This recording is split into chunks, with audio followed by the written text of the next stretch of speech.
Côté sombre de la Lune, 9 septembre 1999. Dépôt de déchets nucléaires, secteur 2.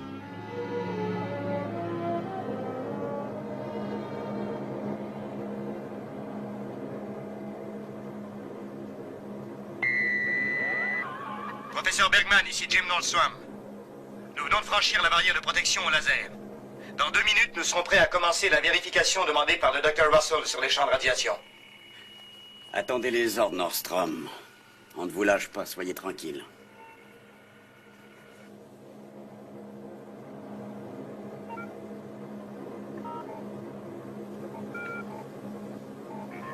Aigle Noir 3 à base 2. Vérification dépôt, ici le Dr. Russell. Nous écoutons, docteur. Quand aurez-vous terminé le déchargement? On est en train de s'occuper des derniers contenants. On peut finir dans 10 minutes environ. Steiner, dès que les vaisseaux spatiaux seront repartis, commencez les vérifications sur les champs de radiation. Très bien, docteur. Et voilà, il n'y a plus qu'à attendre le résultat. Oui, c'est ça.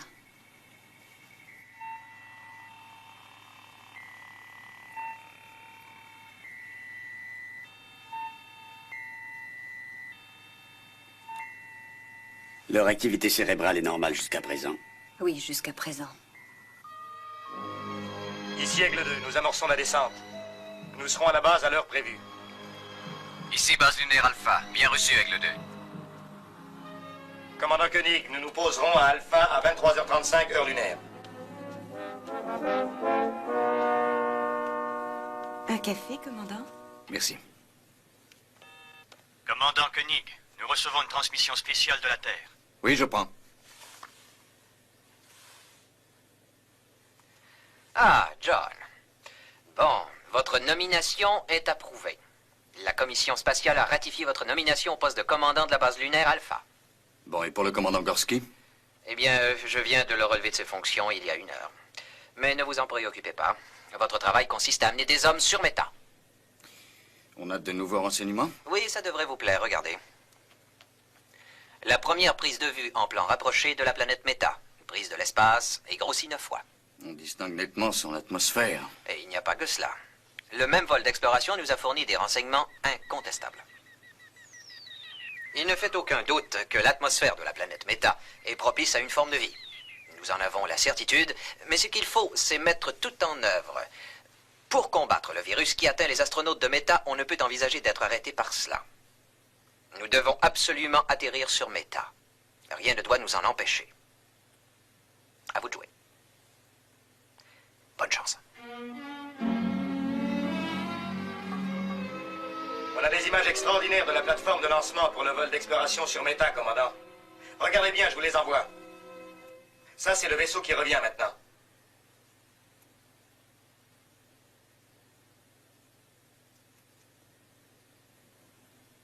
Je dois dire que... j'aimerais déjà le voir en route vers Méta. Bon, on a fait le tour, professeur. Tout est vérifié. Il n'y a absolument aucune perte de radiation. Nous rentrons. C'est ça, rentrez, Steiner. On vous attend.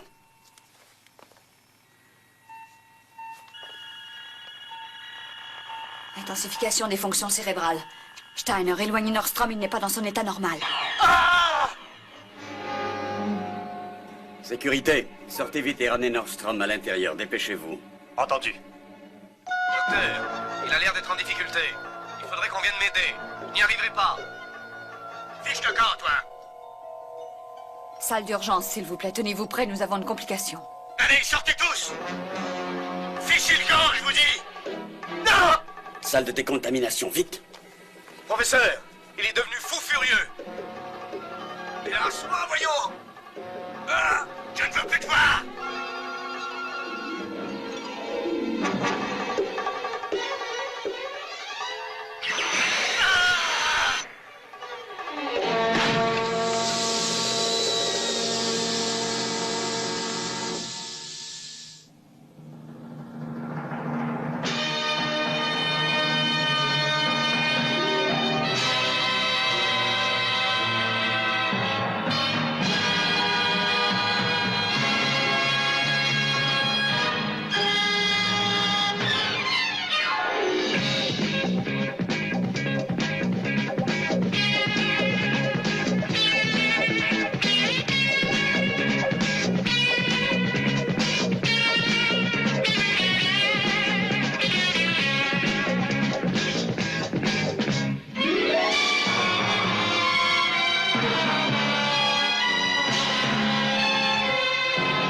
se pose dans 10 secondes, commandant.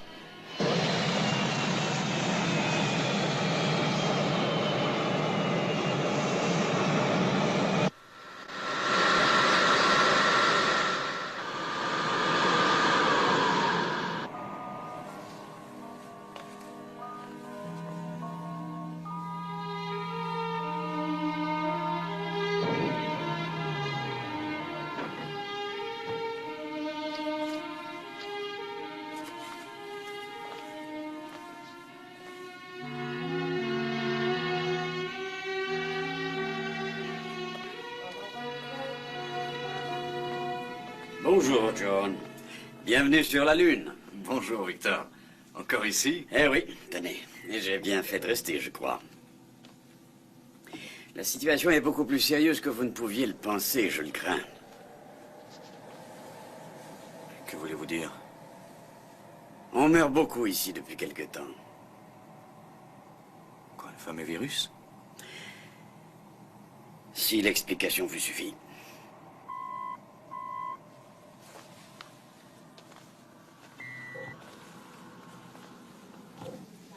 Commandant Koenig, Commandant Gorski? je crois que nous sommes deux à connaître la situation. J'imagine que vous aimeriez bien vous détendre. Ce genre de voyage est assez fatigant en général. Oui. Si vous désirez me parler avant mon départ, je serai à votre disposition. Bonne chance. Il prend les choses du bon côté, lui.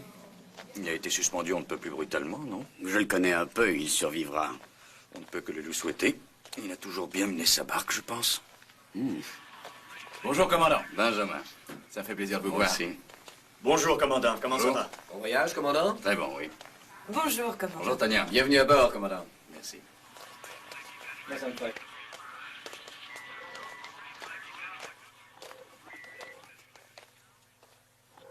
Je vous écoute. Pas de virus. Alors, qu'est-ce que c'est? Je serai franc, je n'en ai aucune idée. Ça peut provenir des radiations, mais Mais quoi? il n'y a aucune trace de radiation. Victor, vous me connaissez suffisamment pour savoir que je suis au courant des faits, même si je n'en ai pas l'air. Non, Et le lancement spatial du siècle ne peut absolument pas nous filer entre les doigts. je comprends, c'est certain. Cette planète s'est rapprochée juste assez de nous pour qu'on y atterrisse. Il ne peut pas y avoir d'erreur. Oui, mais ce problème, justement, pourrait très bien empêcher le lancement. Le docteur Russell a de très bonnes idées sur la Oui, question. Simons m'a parlé du docteur Russell et... Je serais étonné qu'il voulait recommander très fort. Le commandant Gorski refusait d'envoyer les rapports de ses découvertes. Je vois. Écoutez, voyez là, ça pourrait être utile.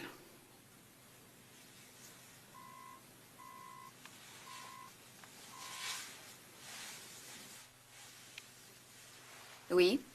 Docteur Russell?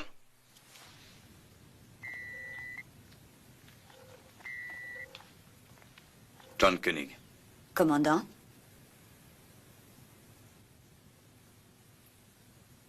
Il vous appartient? Oui? Il date de 1887, hein? Il a appartenu à Pasteur et à Marie Curie, n'est-ce pas? Ce n'est qu'une réplique. C'est une récompense pour des travaux à l'université. Docteur, avez-vous réussi à guérir quelques hommes, à les débarrasser du virus? Ce n'est pas un virus. Les lésions cérébrales dont ils sont atteints sont d'origine inconnue. Leur état est très critique. Il n'y a rien à faire, si je comprends bien.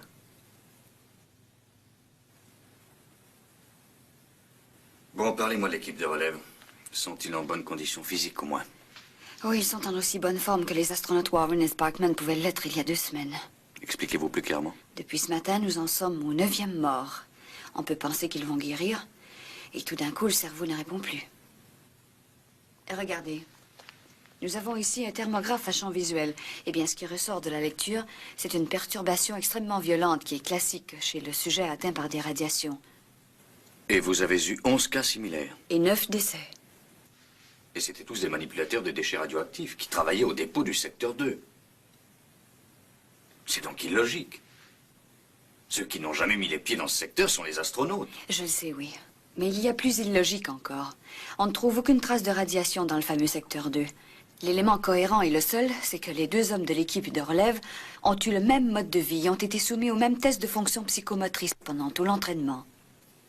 Vous voulez dire que le programme Méta devrait être annulé? Ce que je veux dire, c'est que médicalement parlant, l'équipe de relève est prête. Mais je dois ajouter, parce que nous marchons à l'aveuglette, que je ne garantis rien et que ces hommes peuvent être atteints dans 2 jours ou dans 2 mois. J'en suis extrêmement consciente. En termes clairs, médicalement parlant, le vol est inadmissible. L'expérience est très risquée. Et c'est à vous de juger. À vous seul.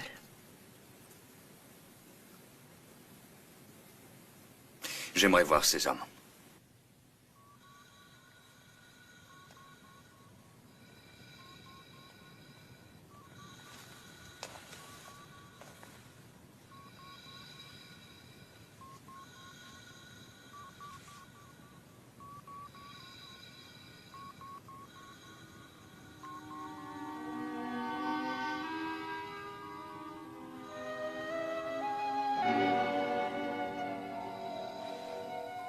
Eric?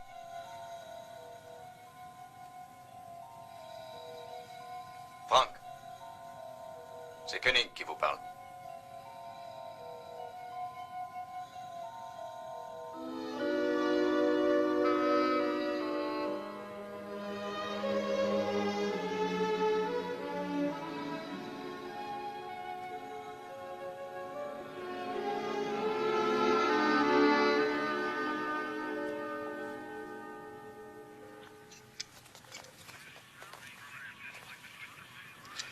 Oui, c'est excellent, ça. Combien de temps ça vous prendra?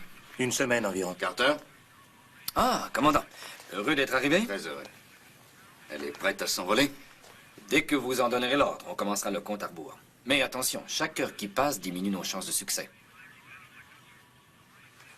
En combien de jours l'équipe de relève peut être prête? Oh, 7 jours? L'équipe de relève? Et comment ça? C'est trop long, 7 jours.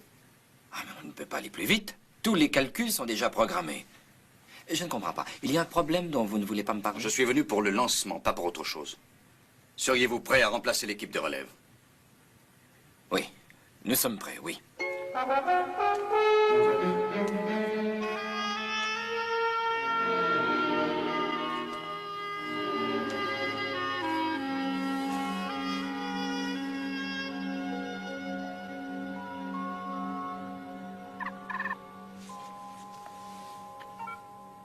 Ah, John. Comment allez-vous? Vous le voyez, je ne vous laisse pas tomber. Je désirais que vous me fassiez part de vos impressions sur la situation qui réside ici. Il y a eu un autre décès ce matin au centre médical nucléaire. Le docteur Russell parle de lésions cérébrales, causées par ce qu'elle croit être des radiations. Ouais, je vois. Moi, j'ai déjà eu vent de sa fameuse théorie par Gorski. Je la crois extrêmement compétente dans certains domaines touchant la médecine de l'espace, mais dans ce cas précis, elle se trompe. Elle fait fausse route. Aussi, je vais vous envoyer rapidement une équipe de très bons spécialistes et vous verrez... Non, qu'après- attendez, une seconde. Je n'irai pas si vite à votre place. J'aimerais bien d'abord être sûr qu'il n'y a pas de traces de radiation dans le dépôt de déchets. Les 2 astronautes prévus n'ont pas à aller se balader dans le secteur douteux, ça réglera la question. Simons, 9 morts inutiles. Moi, je veux savoir pourquoi. Il n'y a plus qu'une solution. Suspendre les dépôts de déchets radioactifs jusqu'à... Mais vous savez qu'il est impossible de faire ça. L'entreposage des déchets, malheureusement, un des plus graves problèmes de l'heure. Simon, je suis ici pour mettre au clair, selon vos propres termes, cette affaire, et c'est ce que je fais. On va faire un marché. C'est facile. Vous suspendez les dépôts de déchets, et j'envoie des hommes marcher sur Méta. D'accord? Eh bien... D'accord, je vous accorde un délai. Je ne peux rien faire d'autre, si vous en avez besoin. J'en ai besoin, oui. Simons, ne vous méprenez pas. Quoi, les hommes ne vont pas mieux? Non. Aucun espoir. Ça ne s'arrangera pas, et vous le savez. Oui, je le sais, mais attention. Nous devons absolument régler cette affaire, John. Nous le devons. Dans 15 jours, le comité international des bases lunaires devra voter les crédits. Là, les discussions porteront sur le lancement et il s'agira de jouer serré. Mais si un mot ou un seul signe de défaillance leur vient aux oreilles, ils abandonneront pour toujours notre magnifique projet. Je vous en conjure, n'oubliez pas ça.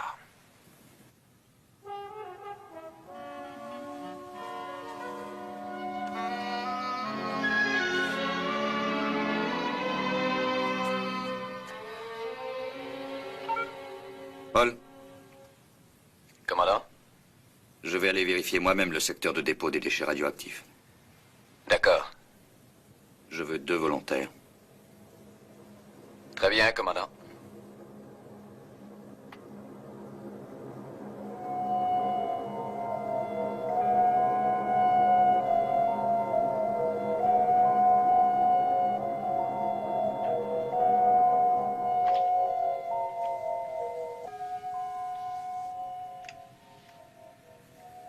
Ça, c'est le secteur 1.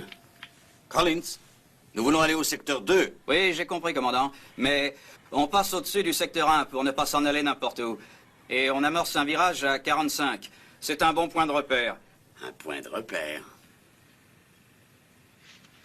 Collins, rapprochez-vous du sol et ouvrez l'œil. D'accord. Il n'y a aucune radiation ici, John. J'ai déjà vérifié, tout est normal. Bon, ça c'est le premier dépôt de déchets radioactifs. L'a-t-on utilisé depuis mon absence? Non, ils ont tout déposé au secteur 2. On n'utilise plus celui-là depuis 5 ans. Dire que de nos jours, on n'a toujours pas de couvercles spéciaux.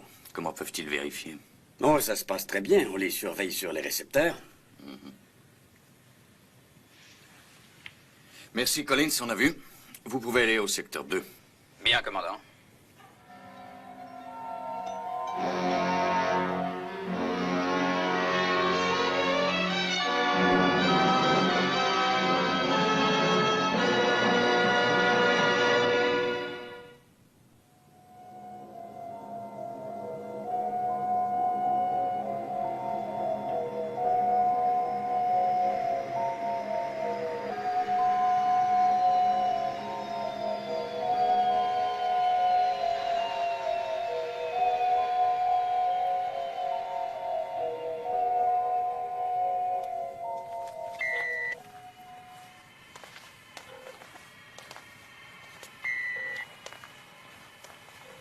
On vous suit, allez-y.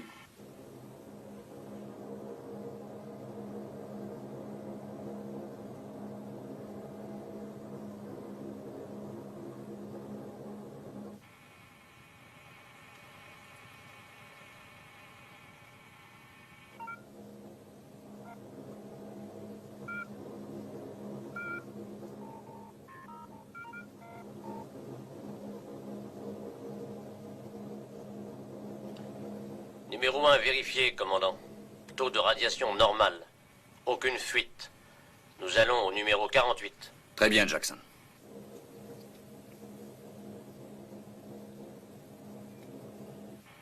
Ça semble correct. Oui, jusqu'à présent.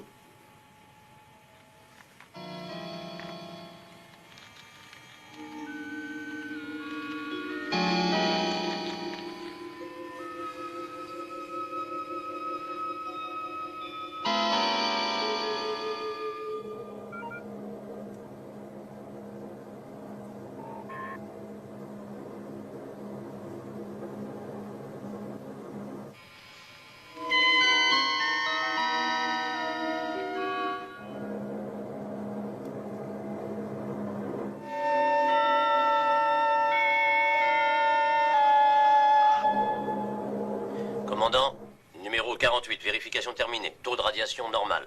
Aucune fuite. Tout va bien. Nous rentrons au poste. Merci, Jackson. Ça va. Et ne prenez pas le chemin des écoliers.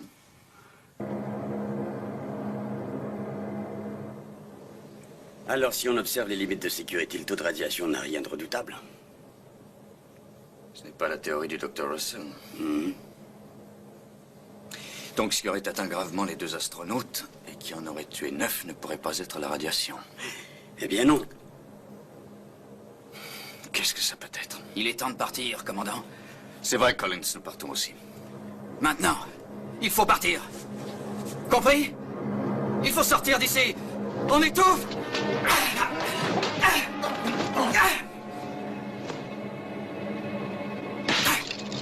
Ne faites pas ça, vous allez tous nous tuer!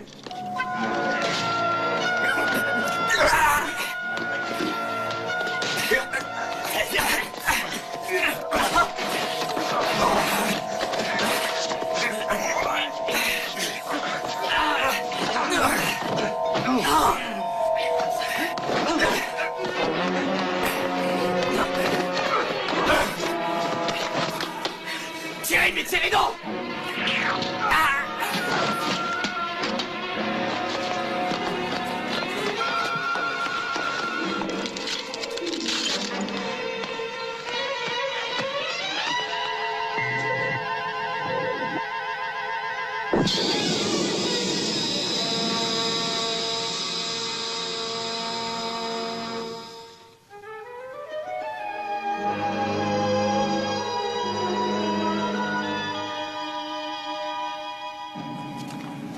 Uma, je veux qu'on intercepte toutes les informations concernant les vols d'entraînement des astronautes. J'aimerais qu'on les compare aux navettes effectuées par Collins. Il faut trouver une corrélation quelconque.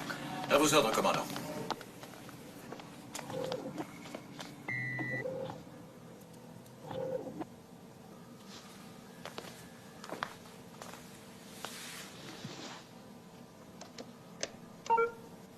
Dr. Russell? Oui, commandant, ici le docteur Mathias. Quel est le dernier rapport sur l'état de santé de Sparkman et de Gordon? Frank Gordon est décédé à 13h28.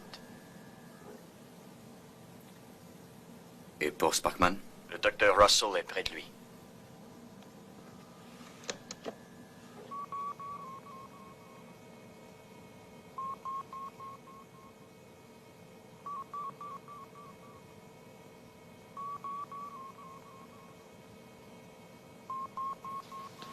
Ordinateur. Vérification du dernier rapport. Phase 5. Mutation complétée. Activité cérébrale interrompue. Apparence de vie provoquée par branchement sur appareil de vie artificielle. Conclusion. Astronaute Eric Sparkman décédé.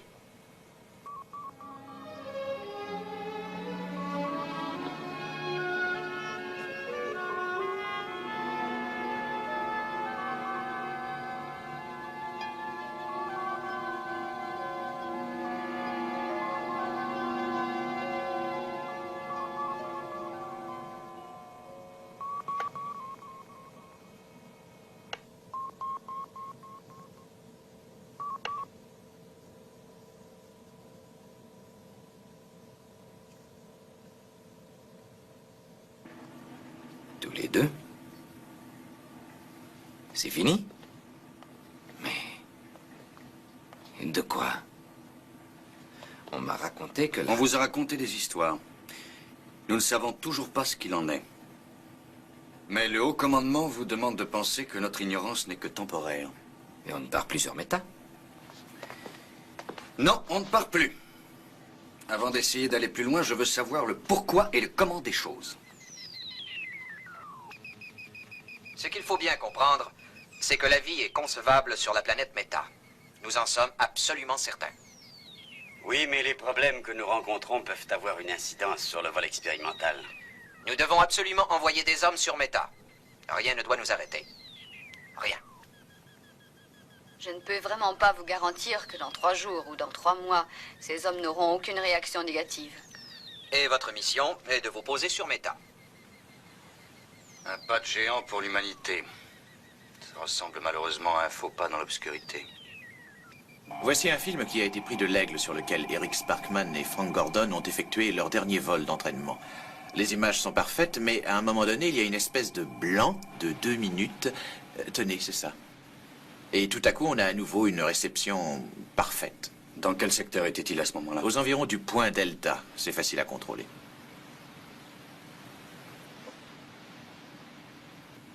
Le dépôt de déchets du secteur 1. Paul, sortez tout ce qui a été filmé sur le secteur 1 depuis 10 jours. Sandra, document 10 sur secteur 1, s'il vous plaît. Lecture. Tout de suite, Paul. Je crois bien que Collins nous a fait passer par le secteur 1 pour rejoindre le 2. Est-ce qu'il prenait toujours cette route? Oui, plusieurs fois par semaine. C'était pour prendre son virage? Oui, on met le cap sur un des bâtiments du secteur sombre et on vire à droite. C'est un bon point de repère. Les vols d'entraînement, où se font-ils? Oh, ça se fait toujours au-dessus du secteur sombre pour éviter le trafic. Ah bon, vous voulez dire qu'ils empruntent souvent ce secteur? Oui, mais on doit respecter une certaine altitude. Ouais. Et c'est au-dessus de ce secteur qu'il y a eu un blanc dans l'enregistrement qu'ils ont rapporté. Et tout à l'heure, j'ai demandé à Collins de descendre pour jeter un coup d'œil dans cette zone. Commandant, on observe une chaleur intense qui se dégage du secteur de dépôt 1 et c'est justement impossible. Tout indique que le niveau de radiation est absolument normal, mais la chaleur continue à s'intensifier. J'ai l'impression qu'on a trouvé un lien, une corrélation, Victor. Attendez-moi, j'arrive. Branchez le secteur sur vidéo.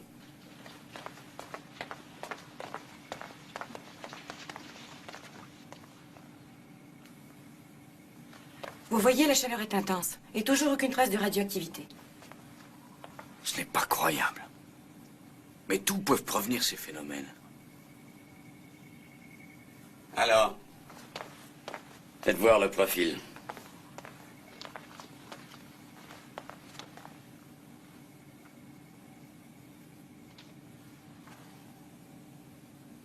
Court-circuit sur la 1. Passez à la caméra 2. Le contact visuel est coupé. Paul, je veux un aigle prêt à décoller. Il faut aller sur place, voir ce qui arrive.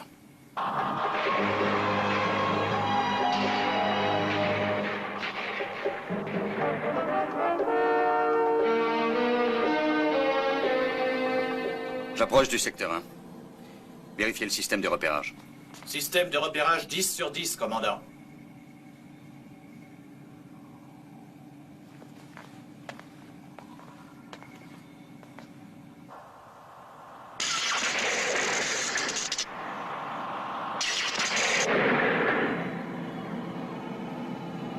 Ça s'intensifie, on dirait. Je vais prendre de l'altitude.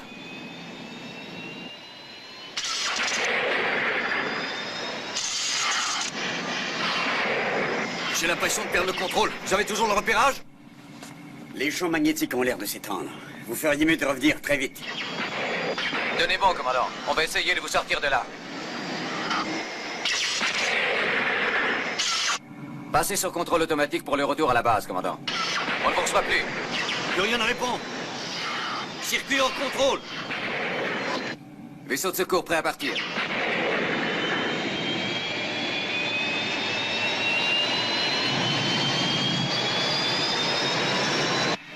Ici 49. Tout le secteur est en feu. Nous allons procéder au sauvetage. Je réduis la vitesse, commandant.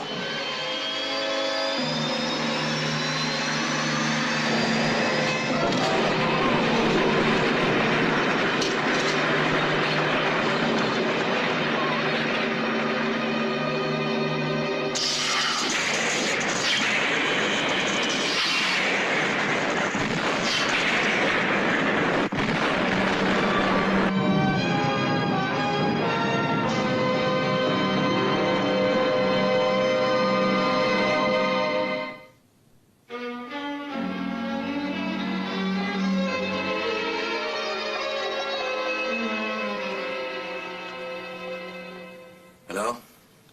Choc externe sans gravité. On ne peut rien dire d'autre pour l'instant. Et voilà, commandant. Je vous l'avais bien dit que ce n'était pas grave. C'était pas la peine de faire tant d'histoires. Commandant? Ce ne sont pas les chocs et les contusions multiples qui m'intéressent. Depuis quelque temps, vous considériez ce secteur comme étant suspect. Vous saviez qu'il était certainement à l'origine de la mort subite des 2 astronautes et de l'accident du pilote, je ne vous apprends rien. Et sachant tout cela, vous n'hésitez pas à y aller. Nous avons besoin d'un commandant, et non pas d'un héros. Je ne savais pas que vous y portiez un quelconque intérêt.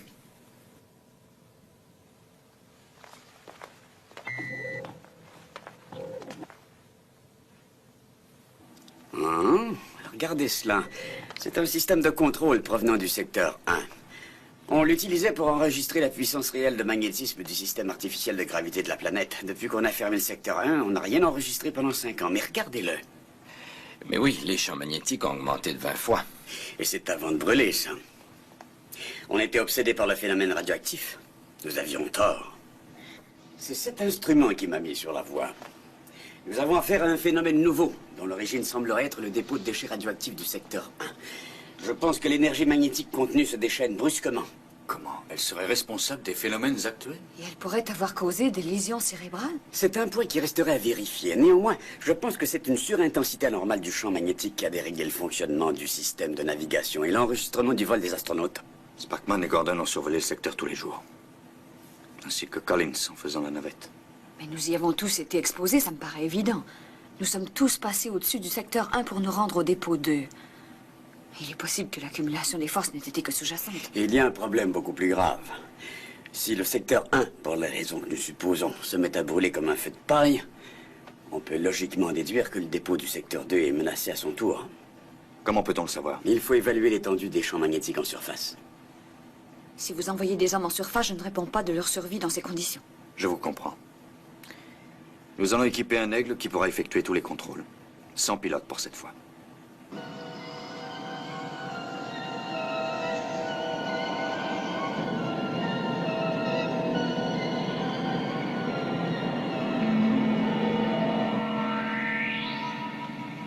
Tout droit, à présent. Ralentissez.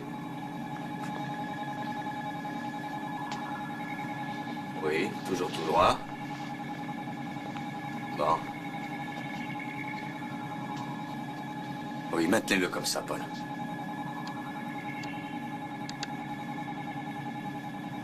Sandra, qu'est-ce que vous lisez? Taux de radioactivité normale, champ magnétique 0. Ça va, Paul, faites-le descendre. Bien, commandant.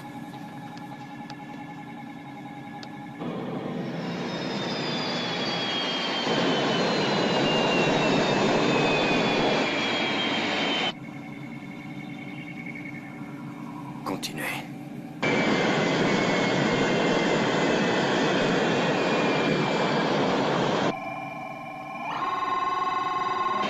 Sortez de là. Puissance maximum, Paul.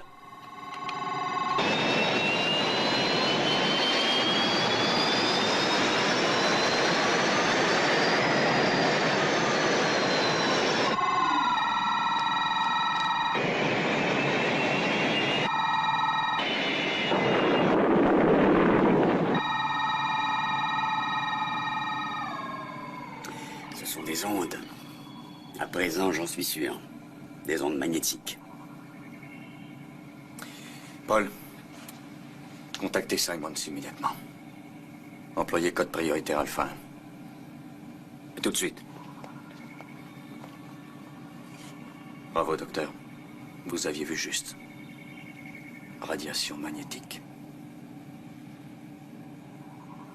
Nous sommes sur la plus grosse bombe que l'homme ait fabriquée.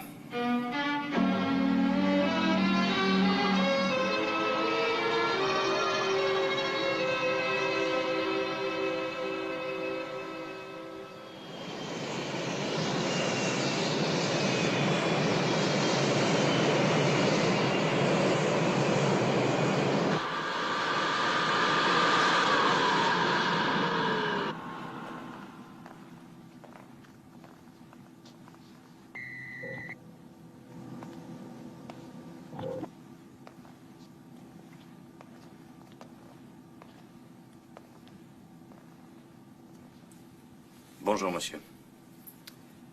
Commandant.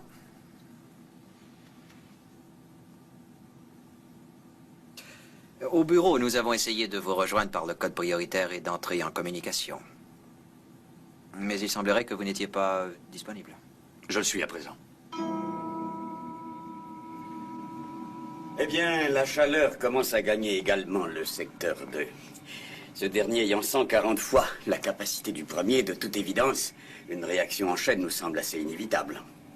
Et que se passerait-il s'il venait à brûler tout seul comme le secteur 1? Simons, vous n'avez pas l'air de saisir. Nous sommes au sommet ici, figurez-vous. Si ça brûle, tout brûle. Alors que faut-il faire? Le mieux serait de prendre chaque pile à part et puis après nous détruirions la masse. Une fois la masse dispersée dans le vide, nous serions sauvés. D'accord. Eh bien, faites ça, oui. Évidemment, nous disposons d'un temps limité.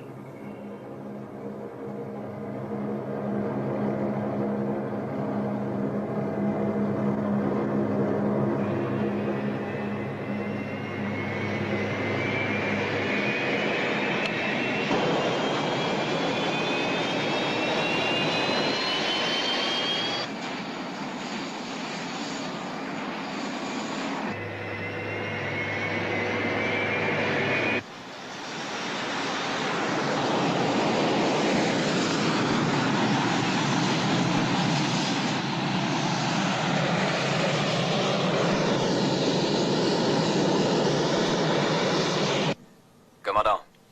Oui, Paul? L'équipement des premiers aigles est terminé. Ils sont déjà en vol vers le secteur. D'accord, Paul, c'est parfait.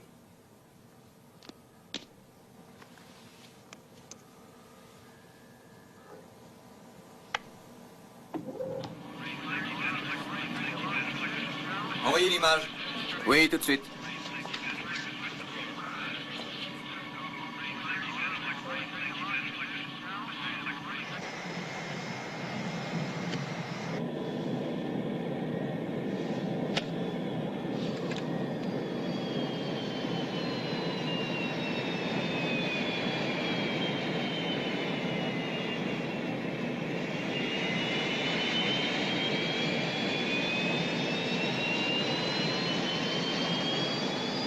Alpha, ici, Aigle 4. Le système de contrôle navigation commence à se brouiller. Nous remontons.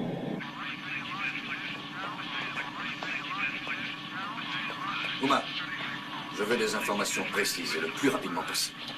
Numéro 26. Relâché au-dessus de C9.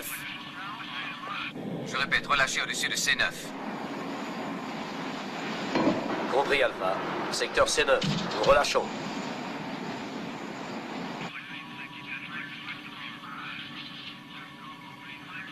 Alors? On a des problèmes avec le contrôle navigation sur le vaisseau. Les pilotes les ramènent à la base. Les champs magnétiques semblent vouloir se répandre. Dites-leur de prendre de l'altitude. D'accord. Base Alpha, à tous les aigles. Prenez de l'altitude. Il y a des vaisseaux disponibles? Non, il n'en reste plus, commandant. Prenez celui de Simon, c'est foncé en orbite. Faites un rapport sur ce que vous voyez de là-haut. D'accord. Du nouveau? La chaleur fait que le champ magnétique varie, il fluctue beaucoup. Et j'avoue que c'est ce qui m'ennuie.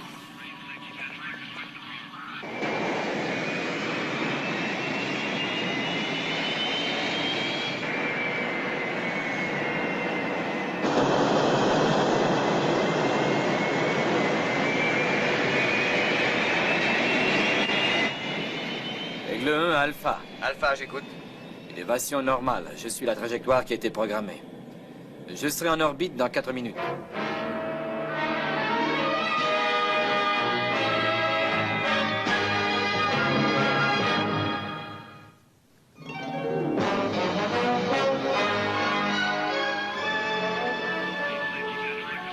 Les niveaux ont l'air de se maintenir. Croyez-vous que nous contrôlons la situation? Il est encore trop tôt pour le dire. En tout cas, tout cela ne m'a pas l'air trop alarmant. Bien joué. Il va falloir que je fasse parvenir un communiqué sur la situation. Cela les fera patienter, on retardera le vol prévu. Voyez-vous, John? Il y a des hommes qui risquent leur vie pour prévenir une catastrophe, un désastre. Réveillez-vous, Simons. Je vous jure que si tout ça tourne mal, il n'y aura personne pour envoyer un communiqué. Il n'y en a pas un de nous qui survivra. Commandant, le niveau monte.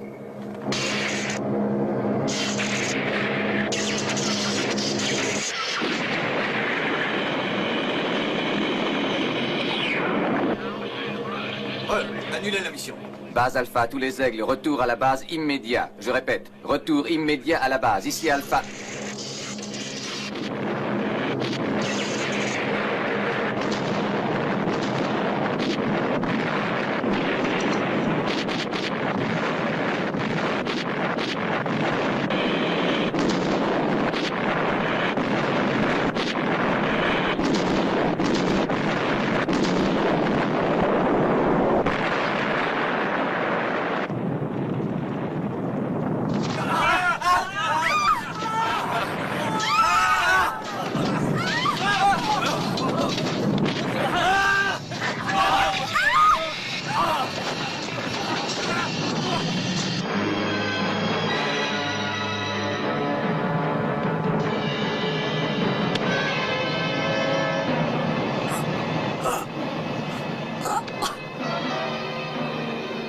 Je ne peux plus bouger. La gravité est modifiée. On ne peut plus rien faire d'autre. Il faut patienter.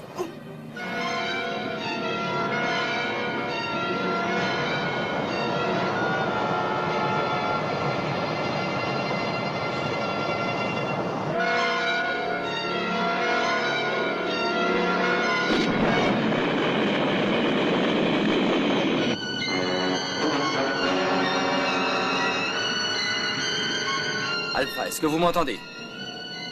Alpha, ici Carter, répondez.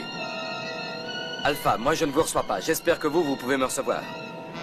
La Lune a quitté l'orbite de la Terre. L'explosion.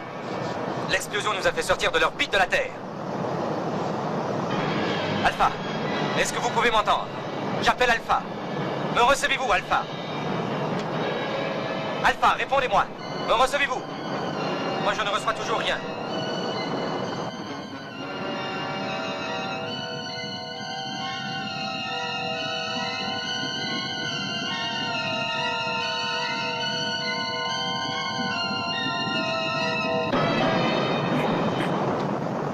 Alpha. Alpha, que se passe-t-il à la base? Nous avons perdu le contact. Alpha, est-ce que vous m'entendez? J'ai branché tous les canaux de communication. Si tout va bien, envoyez un signal radio.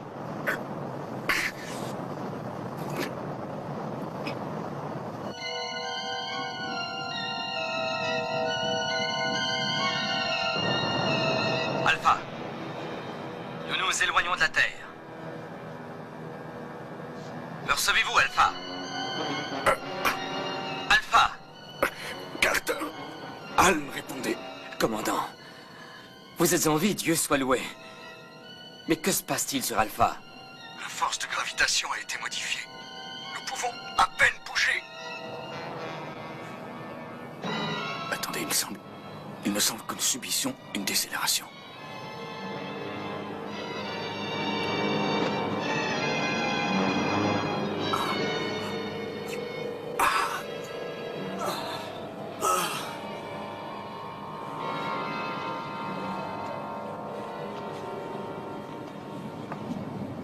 Ça va mieux, on dirait. On est au-dessous de G3. On va compenser. Ce qu'il y a eu, c'est que toute la base a joué le rôle d'un gigantesque moteur de fusée. Et nous avons quitté notre orbite. Mais si la fission finit par s'arrêter, eh bien, tout devrait redevenir normal, je pense. Et Carter pourra nous rejoindre. Carter, me recevez-vous? Oh oui, je vous reçois, clair et net. Pouvez-vous revenir à la base? Oui. Oui, je peux. Je me suis beaucoup rapproché. Oui, certainement. Bravo, capitaine. Contrôlez toute la base. Poste de commandement. Nous attendons un rapport. Ici, section de sécurité. Nous avons rétabli le contact son. Contact vidéo nul. Ici, section d'entretien. Tout est arrêté chez nous. Nous envoyons l'énergie par générateur de secours. Ici Mathias, centre médical. Décompression suivie d'explosion dans 2 compartiments. Avons réussi à les isoler sans danger. Service d'urgence fonctionne, nous pouvons accepter les blessés. Gloria, occupez-vous-en, voulez-vous?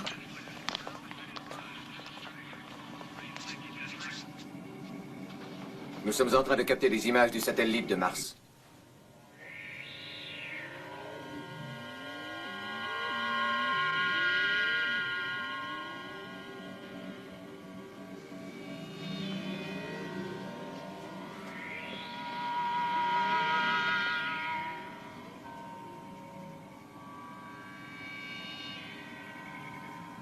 Est-ce que nous pourrons revenir sur la Terre? Uma, le temps est précieux, dépêchez-vous. Interrogez l'ordinateur sur l'opération Exodus. Oui, monsieur. Passez sur grand écran, Paul. Cela nous concerne tous, je crois. Opération de secours Exodus. Facteur indéterminé. 1. Trajectoire de la Lune inconnue. 2. Modification constante des forces G dues à l'éloignement de la Terre. 3. Information insuffisante pour programmer plan de vol. Tous les éléments prévus par programmation pour opération Exodus sont inapplicables. Information disponible insuffisante dans les circonstances qui prévalent. Décision humaine requise.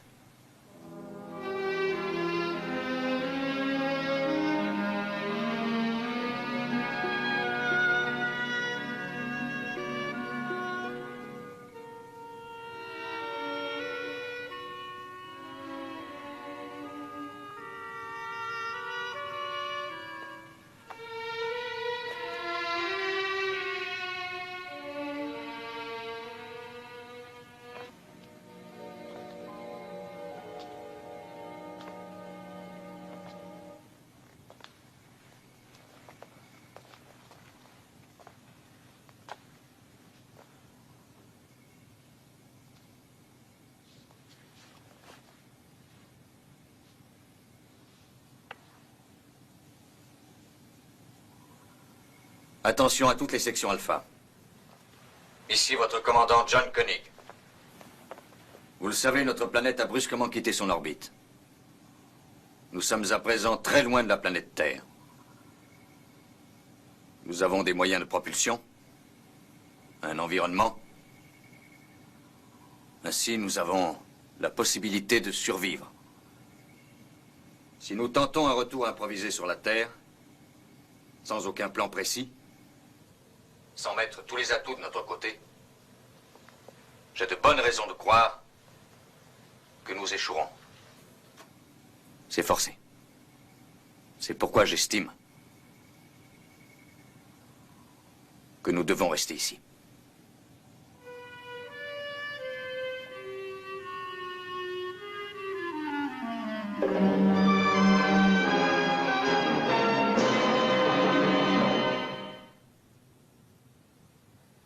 L'explosion tout à fait inattendue qui a eu lieu à la surface de la Lune a occasionné la nuit dernière de sérieuses répercussions sur la Terre. Les nombreuses secousses sismiques qui ont été enregistrées aux États-Unis sur la majeure partie de la côte ouest, en Yougoslavie aussi bien qu'au sud de la France, ont hélas fait de nombreuses victimes dont le chiffre n'est pas évalué. La délégation internationale de l'espace réunit son conseil sous la présidence du remplaçant de M. Simmons et est en ce moment en train d'essayer de mettre sur pied un programme visant à envoyer du secours aux 311 hommes et femmes se trouvant à la base Alpha. De sources bien informées, l'espoir reste cependant faible de retrouver des survivants sur la base. Pendant quelques heures, les responsables du programme Alpha ont cru qu'un sauvetage pouvait être tenté d'une des planètes qui se serait trouvée sur la même orbite. Il est à présent prouvé que l'accélération de la Lune a considérablement augmenté sa distance par rapport à la Terre. Branchez toutes les fréquences, il faut capter n'importe quoi.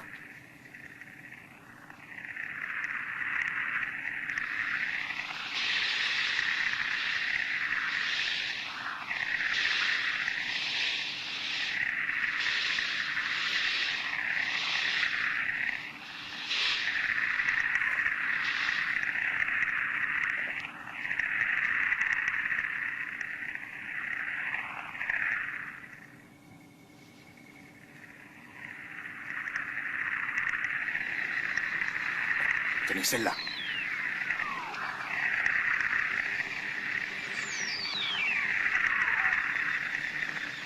C'est Meta.